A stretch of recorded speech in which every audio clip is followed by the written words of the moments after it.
Alton, New Hampshire adalah kota yang indah dan aman. Kota ini terkenal dengan pasokan bunga hop yang melimpah, yang menyebabkan banyak pabrik bir dibuka di kota tersebut. Pada pertengahan tahun 1800-an, 2 pabrik bir telah didirikan di sini karena tertarik oleh melimpahnya hop dan kualitas air sungai Wei yang unggul. Setiap tahun, pada akhir Agustus, populasi kota akan membengkak karena masuknya banyak pekerja keliling yang akan datang dari daerah miskin di Portsmouth, Southampton, dan London untuk memetik hop. Mereka akan tinggal di gubuk-gubuk kecil dan gudang yang dibangun dalam waktu singkat sebelum kedatangan mereka. Bahkan, mereka juga tinggal di gudang yang telah digunakan untuk menampung ternak dan babi selama musim dingin. Meskipun pekerjaannya keras dan jam kerjanya panjang, ini merupakan liburan tahunan yang paling dinanti, karena mereka bisa menikmati udara segar daerah setempat, sekaligus memperoleh sedikit uang. Karena banyaknya industri bir di kota Alton, banyak warga yang bekerja memilah bunga hop hingga pertengahan abad ke-20. Salah satunya adalah warga Ten House Lane. Di ujung utara Ten House Lane, terdapat sebuah padang rumput indah dan dilalui sungai Wei yang berkelok-kelok. Tempat ini dikenal sebagai Flat Meadow. Di sebelah Flat Meadow, terdapat sebuah taman bunga hop yang besar yang kerap menjadi tempat bermain anak-anak di daerah tersebut. Kehidupan penduduk sehari-hari masyarakat di Alton terkesan damai dan tentram. Masyarakat Alton telah saling mengenal satu sama lain dan sangat dekat seperti keluarga. Namun semua kedamaian tersebut berubah pada bulan Agustus tahun 1867 ketika salah satu anak gadis Alton menghilang. Fanny Adams adalah gadis cantik, pintar, dan ceria yang lahir pada tanggal 30 April tahun 1859 dari pasangan George Adams, seorang tukang kayu yang jujur dan rajin di Alton, dan istrinya, Harriet Adams. Setiap hari, Harriet membantu pendapatan keluarganya dengan menerima cucian dari tetangga. Fanny adalah anak ketiga dari 5 bersaudara, 3 perempuan dan 2 laki-laki. Keluarga Fanny tinggal di Ten House Lane bersama dengan kakek nenek Fanny yang tinggal bersebelahan dengan rumah Fanny. Pada tahun 1867, Fanny Adams yang berusia 8 tahun memiliki postur tubuh yang tinggi dengan wajah yang cantik. Meskipun masih anak-anak, dia tampak lebih tua dari usia sebenarnya. Fanny dikenal oleh banyak tetangganya karena wataknya yang lincah dan ceria. Fanny Adams memiliki sahabat yang seumuran dengannya, bernama Minnie Warner, yang tinggal tidak jauh dari rumahnya. Mereka kerap menghabiskan waktu bersama bermain di ladang rumput di wilayah tersebut. Pada hari Sabtu tanggal 24 Agustus tahun 1867 adalah hari yang panas dan cerah. Tepat sebelum tengah hari, ayah Fanny, George, pergi bermain kriket untuk tim gereja dalam pertandingan tahunan mereka melawan tim desa yang akan dimainkan di Baths, area padang rumput yang menyenangkan yang terletak di sebelah barat kota. Sedangkan ibu Fanny, Harriet, menyibukkan diri dengan tugas-tugasnya. Fanny bersama adik perempuannya, Lizzie, dan sahabatnya, Minnie Warner, bermain bersama dengan gembira di taman. Pada pukul 1 siang, ketika mereka mulai bosan, Fanny mendatangi ibunya untuk meminta izin bermain di Field Meadows yang hanya berjarak 400 meter dari rumah mereka. Karena Field Meadows cukup dekat dan pekerjaan rumah tangga Harriet yang banyak, Harriet segera mengizinkan gadis-gadis tersebut pergi. Dia yakin jika Fanny dan teman bermainnya pasti kembali dengan selamat seperti biasanya. Apalagi, semua warga di Ten House Lane dapat memandang Flat Meadows, sehingga jika terjadi hal buruk di sana, pasti ada seseorang yang melihatnya. Setelah mendapat izin, Fanny, Lizzie, dan Minnie berangkat ke Flat Meadows bersama-sama. Saat itu, Fanny mengenakan pakaian luar berwarna putih, rok bawah wol merah, dan topi blue true coklat. Mereka berjalan menyusuri Ten House Lane, melewati gerbang di ujung, menuju Flat Meadows. Di seberang padang rumput tersebut, terdapat bagian jalan tua cekung yang dikenal sebagai Hollow. Biasanya, Fanny dan teman-temannya bermain di sini, namun pada saat itu, mereka ingin memetik bunga, sehingga mereka pergi ke tepi sungai. Sekitar pukul 1 siang, ketika gadis-gadis itu sedang memetik bunga, mereka didekati oleh seorang pria asing yang mengenakan jas hitam, rompi tipis, celana panjang, topi tinggi dengan kulit pucat. Pria itu menyapa gadis-gadis tersebut. Minnie segera mengenalinya sebagai seorang lelaki yang pernah dia temui ketika sedang bermain dengan temannya di Flat Meadows pada Sabtu sebelumnya. Saat itu, pria tersebut berbicara dengan mereka dan melihat mereka bermain bersama, sehingga Minnie tidak waspada sama sekali saat lelaki itu mendekat. Setelah berhasil membuat gadis-gadis itu merasa tenang, pria itu memberi Minnie 2,5 sen dan mengatakan bahwa dia akan memberi Minnie sepertiga lagi jika dia dan Fanny mau berlomba menuju ke Hollow. Pria itu juga memberi Fanny dan Lizzie masing-masing 0,5 sen. Gadis-gadis itu pun bergegas pergi sesuai permintaan pria itu, dan pria tersebut mengikuti mereka di belakang. Setelah tiba di Hollow, pria tersebut bergabung dengan Fanny, Lizzie, dan Minnie memetik buah beri bersama. Tidak lama kemudian, pria tersebut menoleh ke Lizzie dan Minnie sembari mengatakan kepada mereka bahwa mereka harus pulang dan menghabiskan 0,5 sen mereka. Dia meminta Fanny untuk pergi bersamanya dan menjanjikan 2 sen lagi jika dia mau melakukannya. Pada saat itulah, pria itu menggendong Fanny dan berlari meninggalkan Lizzie dan Minnie yang terkejut dengan apa yang baru saja terjadi. Minnie mendengar Fanny berteriak memohon untuk pulang dan mengatakan bahwa ibunya akan memanggilnya, tetapi pria itu mengabaikannya dan terus berjalan. Lizzie dan Minnie kemudian berlari secepat mungkin ke rumah Minnie untuk menceritakan apa yang baru saja terjadi kepada ibu Minnie, Martha Warner. Namun, karena tidak pernah terjadi kejahatan di Alton, Martha tidak mempercayai ucapan Lizzie dan Minnie, sehingga menganggap cerita gadis-gadis tersebut hanyalah lelucon belaka. Dia meyakinkan Lizzie dan Minnie jika pria yang baru saja mereka temui pasti orang baik yang hanya ingin bermain dengan mereka. Martha menambahkan jika Fanny pasti akan segera kembali bermain bersama mereka. Melihat bagaimana reaksi Martha, Lizzie dan Minnie akhirnya percaya bahwa Fanny akan baik-baik saja. Kedua gadis itu kemudian kembali keluar untuk bermain di taman hingga Lizzie pulang pukul 5 sore. Baik Minnie maupun Lizzie tampaknya tidak menyadari bahwa Fanny dalam bahaya. Mereka menghabiskan uang yang diberikan pria itu untuk membeli permen tanpa curiga. Saat Minnie dan Lizzie pulang, seorang tetangga yang bernama Nyonya Gardner melihat mereka dan menanyakan keberadaan Fanny. Nyonya Gardner segera menyadari jika ada yang tidak beres setelah mendengar cerita dari Lizzie. Dia kemudian mengajak Minnie dan Lizzie menemui ibu Fanny, Harriet, dan memerintahkan mereka membagikan ceritanya. Harriet sangat tidak percaya atas apa yang telah terjadi pada putrinya. Tanpa berpikir panjang, Harriet bersama Nyonya Gardner pergi mencari Fanny. Ketika Lizzie dan Minnie mengatakan ciri-ciri pria yang membawa Fanny, Harriet segera mengenali pria tersebut. Dia adalah Frederick Baker, 29 tahun, putra seorang penjahit yang menjadi pengacara. Dia telah pindah dari tempat tinggal lamanya di Guilford untuk bekerja di kantor Mr. Clemens di 42 Alton High Street sekitar 12 bulan sebelumnya. Di Alton, Frederick tinggal di rumah kos Sarah Kingston di High Street nomor 69. Harriet dan Nyonya Gardner kemudian memutuskan untuk menemui Frederick. Saat ditemui, Frederick tidak bersama Fanny. Nyonya Gardner yang telah diselimuti oleh rasa khawatir bertanya terus terang kepada Frederick apa yang telah dilakukannya kepada Fanny. Frederick pun menjawab dengan tenang jika dia tidak melakukan apapun kepada Fanny. Nyonya Gardner kemudian bertanya apakah dia telah memberikan uang kepada Minnie. Frederick mengatakan jika dia memang sering memberi uang kepada anak kecil. Frederick menjelaskan jika dia juga memberikan beberapa uang kepada Fanny dan mengajaknya membeli permen, lalu meninggalkan Fanny di gerbang kota dalam kondisi baik-baik saja. Nyonya Gardner dan Harriet sangat marah atas pernyataan Frederick. Mereka mengancam untuk melaporkan Frederick ke polisi jika Fanny tidak segera ditemukan. Frederick menjawab dengan tenang jika mereka boleh melakukan apapun yang mereka suka, termasuk melaporkannya ke polisi.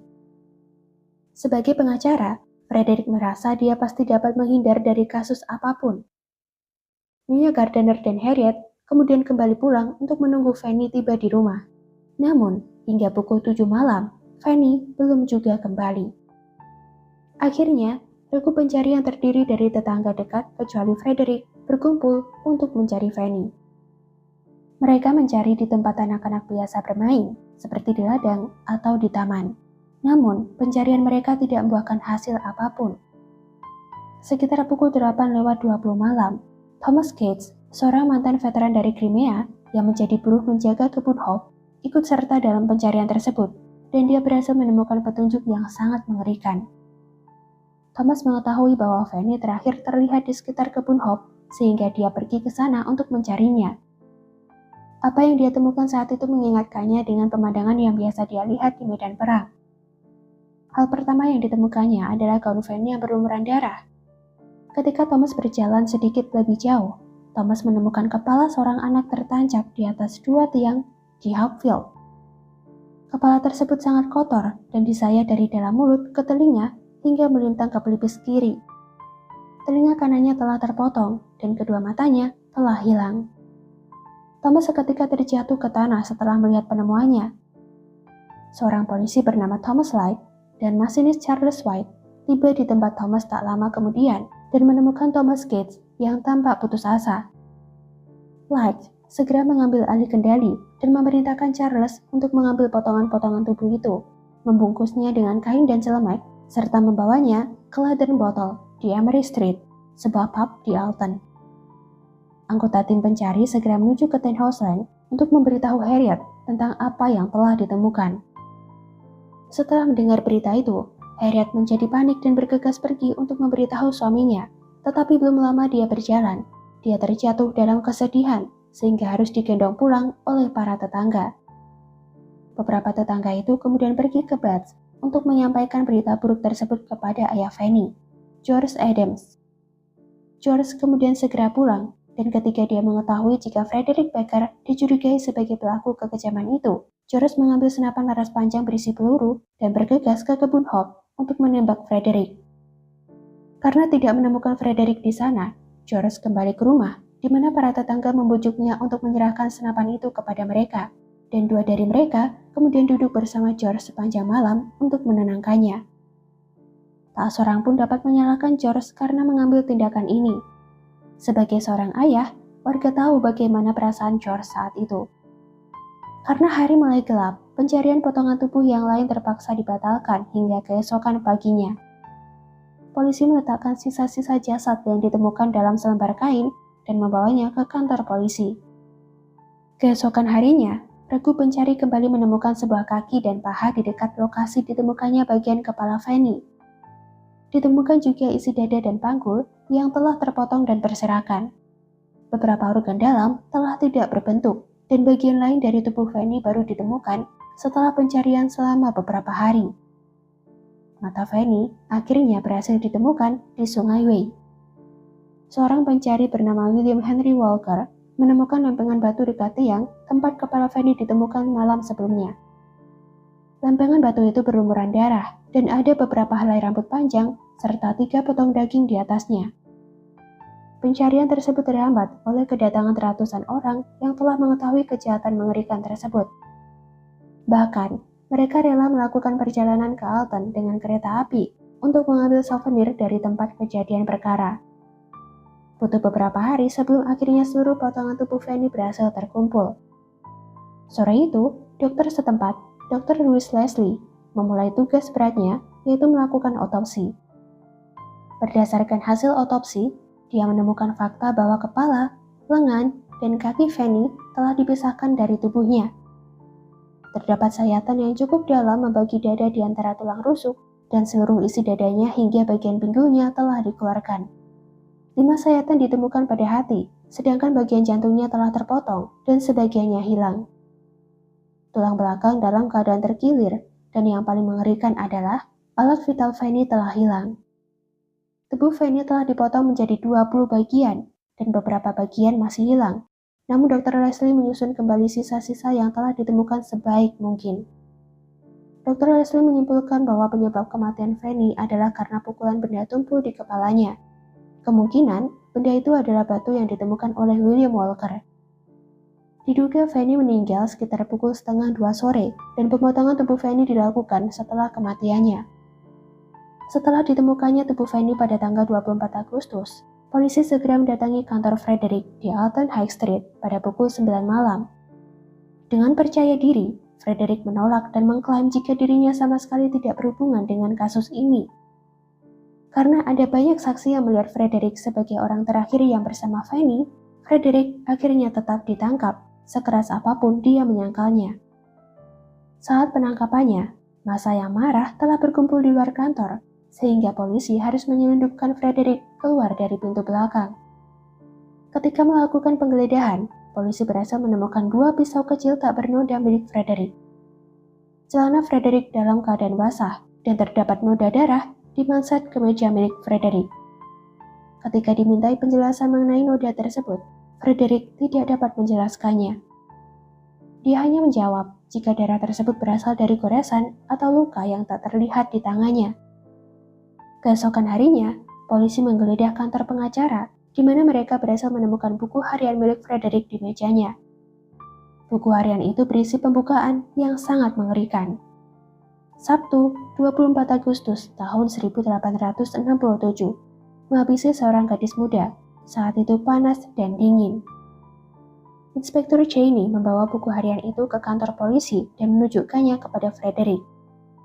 Frederick kemudian mengonfirmasi bahwa itu memang tulisan tangannya, dan dia menulisnya setelah melihat Fanny dan teman-temannya bermain, tetapi dia mengaku sedang mabuk saat menulis kalimat tersebut. Penyelidikan atas kematian Fanny Adams diadakan pada sore hari Selasa, tanggal 27 Agustus, dengan wakil koroner Tuan Robert Harfield yang memimpin penyelidikan. Saksi pertama adalah Minnie Warner yang menceritakan kejadian pada hari Sabtu sebelumnya. Menurut salah satu rekan Frederick, pada hari Sabtu, Frederick mulai bekerja pukul 10 pagi dan dia telah terlihat mabuk. Frederick mengatakan kepada rekannya jika dia telah minum bir di Swan sebelum masuk ke kantor. Pada pukul 11, Frederick kembali ke Swan untuk minum lagi sembari menggoda pelayan bar.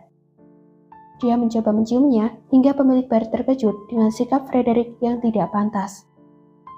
Setelah 1 jam di Swan, Frederick meninggalkan pub dan kembali ke kantor. Menurut rekan-rekan pengacaranya, Frederick tiba di kantor sekitar pukul 12:45 siang. Maurice Biddle, seorang rekan kerja Frederick, kemudian bersaksi bahwa Frederick berada di kantor ketika dia pergi makan siang pada pukul 1. Para saksi menyatakan bahwa Frederick kembali meninggalkan kantor pengacara tidak lama setelah jam 1 siang, dan baru kembali pada jam 3:25 sore.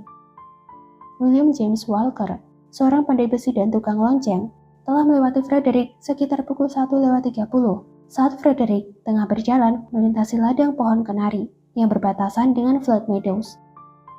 James sangat terkejut melihat betapa kosongnya penampilan Frederick, seolah-olah dia sangat mabuk. William Alworth, pembawa tongkat kriket dari Alton High Street, sedang menyeberangi Flood Meadows sekitar pukul 1:30 dan melihat Frederick bersandar di gerbang. Lebih jauh di bawah bukit, dia melihat 3 anak sedang bermain, dan dia mendengar salah satu dari mereka berteriak, "Aku akan memberitahu ibumu, Minnie." Sekitar pukul 3:10, Anne Moran bertemu Frederick saat dia berjalan dari Hope Garden menuju gereja St. Lawrence. Anne sangat terkesan dengan kesopanan Frederick karena Frederick membukakan gerbang gereja untuknya. Anne kemudian bersaksi bahwa tidak ada hal aneh pada penampilan Frederick.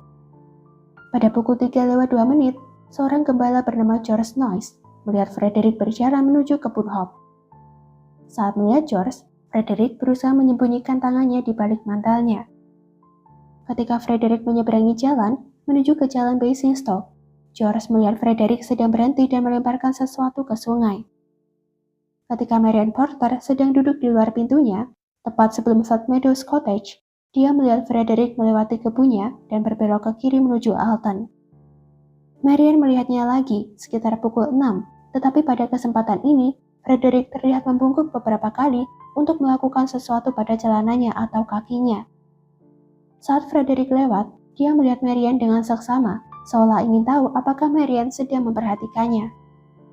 Salah satu saksi terpenting yang melihat Frederick sore itu adalah Alfred Vince yang berusia 7 tahun. Alfred mengaku sedang berdiri di dekat gerbong di Tenhouse Lane sekitar pukul 5 sore dan melihat Frederick keluar dari Hallow, menyeberangi Flood Meadows ke sungai. Lengan baju Frederick dibalik dan terlihat terdapat noda darah di tangannya. Alfred memperhatikan Frederick mencuci tangannya, lalu mengeringkannya dengan sapu tangan. Ketika Frederick melihat Alfred, dia berlari ke arah Alfred, sehingga Alfred seketika berlari menjauh. Seorang wanita bernama Eliza White mengatakan jika dia melihat seorang pria dengan 3 anak sekitar jam 2 siang.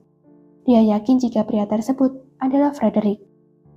Setelah itu, Nyonya White mendengar seorang gadis menangis, namun bukan seperti menangis karena kesakitan, melainkan seperti sedang mencoba melepaskan diri dari seseorang.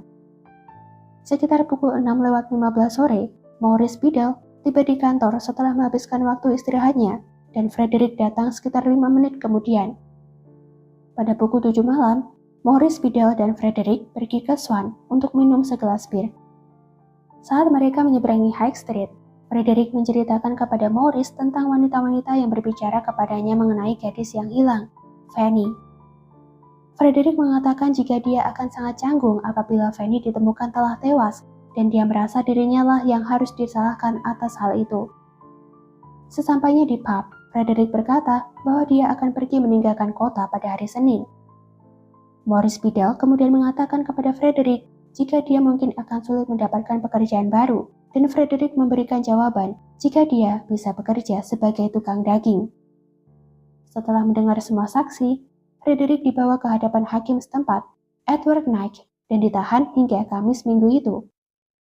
Selama itu, Frederick terus mengatakan jika dia tidak bersalah. Hakim kemudian memerintahkan Frederick untuk diadili atas kejahatan terhadap Fanny di pengadilan New Hampshire. Pemindahan Frederick dari balai kota untuk kembali ke kantor polisi merupakan tugas yang sangat sulit karena kerumunan warga yang marah telah memadati jalan di luar balai kota. Saat kerumunan di luar melihat Frederick, mereka berteriak dengan keras. Mereka juga berupaya untuk membalikan kereta yang membawa Frederick. Karena membawa Frederick ke penjara Winchester dengan kereta akan terlalu bermasalah, Frederick akhirnya diangkut sejauh 29 km dengan taksi dan baru tiba sekitar pukul 9 malam. Kekhawatiran polisi tampaknya beralasan, karena kerumunan besar warga juga berkumpul di stasiun kereta api Winchester menunggu kedatangan Frederick. Beberapa warga yang telah melihat taksi yang membawa Frederick di Winchester High Street mulai melempari taksi itu dengan batu. Beruntungnya, taksi itu segera dapat dicegah oleh polisi. Sidang Frederick dibuka di aula besar Winchester Castle di hadapan Tuan Justice Miller pada hari Kamis tanggal 5 dan hari Jumat tanggal 6 Desember tahun 1867. Montague Beer bertugas memimpin penuntutan, sementara Frederick dibela oleh Samuel Carter. Saat membuka dakwaan penuntutan, Montague berpendapat bahwa tidak ada bukti langsung terhadap Frederick. Kasusnya disusun dari bukti tidak langsung, seperti sejumlah keadaan dan fakta yang mungkin tidak akan konklusif, tetapi ketika digabung menjadi satu, membentuk rantai yang terhubung begitu kuat sehingga mustahil bagi orang yang dikelilinginya untuk lolos. Para saksi yang telah memberi kesaksian sebelumnya kemudian dipanggil dan memberikan kesaksian yang kurang lebih sama seperti yang mereka berikan pada saat pemeriksaan jasad atas kematian Fanny dan pada saat Frederick dihadirkan di hadapan hakim. Sebagai pembelaan, Samuel berpendapat bahwa jaksa penuntut tidak membuktikan melampaui keraguan yang wajar jika Frederick yang telah melakukan kejahatan mengerikan itu. Menurut Samuel, juri tetap harus membebaskan Frederick karena dia tidak dapat dimintai pertanggungjawaban atas tindakannya dengan alasan mengalami gangguan jiwa. Pihak pembela memanggil sejumlah saksi, termasuk ayah dan saudara perempuan Frederick. Ayah Frederick kerap menyerang anak-anaknya sendiri. Sepupunya telah dirawat di rumah sakit jiwa sebanyak 4 kali. Adiknya telah meninggal, dan dia mencoba mengakhiri hidupnya sendiri setelah hubungan cinta yang gagal. Namun akhirnya, pengadilan memutuskan bahwa tidak ada bukti yang mendukung klaim tersebut. Begitu berbagai saksi pembela dipanggil, jaksa penuntut dan pembela menyampaikan argumen penutup mereka. Hakim menyampaikan rangkumannya, dan pada pukul 7:05 pada Jumat malam, juri pun berunding untuk mempertimbangkan putusan mereka. Setelah 15 menit bermusyawarah, Frederick dinyatakan bersalah atas kasus meninggalnya Fanny dan dijatuhi hukuman gantung. Keesokan harinya, Frederick diberitahu bahwa tanggal eksekusinya telah ditetapkan pada tanggal 24 Desember. Dia menghabiskan minggu-minggu terakhirnya mempelajari kitab suci dan mempersiapkan diri untuk bertemu penciptanya. Sebelum hari kematiannya tiba, Frederick sempat menuliskan surat kepada Harriet dan George yang berisi ungkapan penyesalannya dan meminta pengampunan mereka. Frederick menyangkal jika dia melakukan hal tidak senonoh kepada Fanny. Pukul 8 pagi, di hari eksekusinya, Frederick digantung di penjara Winchester di depan 5.000 orang yang menonton. Sebagian besar penonton tersebut adalah perempuan dan anak-anak. Sementara itu, Fanny dimakamkan di pemakaman Alton yang terletak di dekat rumahnya. Kejahatan yang menimpa Fanny bertepatan dengan dimulainya produksi daging sapi kalengan oleh Angkatan Laut untuk diberikan kepada para tentara Angkatan Laut Kerajaan.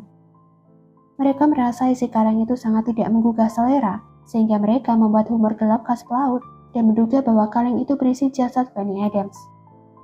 Kepergian Fanny tentu menyisakan duka mendalam bagi keluarganya, terutama ibunya, Harriet. Setelah kasus tersebut, dikatakan jika George Adams harus membawa keluarganya pindah dari Alton agar Harriet tidak terbayang-bayang akan kejadian tersebut. Ayah Fanny, George, selalu berkaca-kaca setiap kali mengingat tentang Fanny. Setelah Harriet meninggal, George menghabiskan waktu dengan putrinya, Elizabeth dan Lizzie, yang sudah menikah. Dia kemudian meninggal pada tanggal 17 Februari tahun 1908